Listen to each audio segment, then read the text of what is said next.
So welcome to another Machine Monday. Today I want to talk to you about a theory I have called GhostBottlenecks, really centered around the theory of constraints. Some of the observations I've made on production lines over the last couple of years is this variability in cycle time of specific operations and the impact that has on the overall output of a production line. Basically what happens is you have operations that are not stable in their cycle time and they vary over the day. And that actually creates bottlenecks on the production line that are very difficult to actually identify, because when you take the average cycle time, it actually looks okay. And what we've done with Odin workstation is actually we measure the actual cycle time of every single operation on a production line, like you see on this chart over here.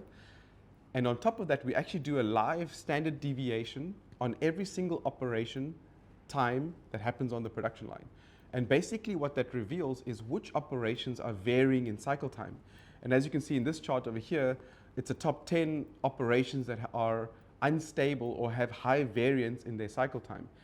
And in my opinion, I think this is a really critical thing to observe and solve if you want to actually get rid of bottlenecks on your production line. It's very difficult to see. That's why I call them ghost bottlenecks. And if I were a process engineer, I'd be looking at this chart every single day, and this will be my to-do list to solve this variation in this production line. Here's another Machine Monday.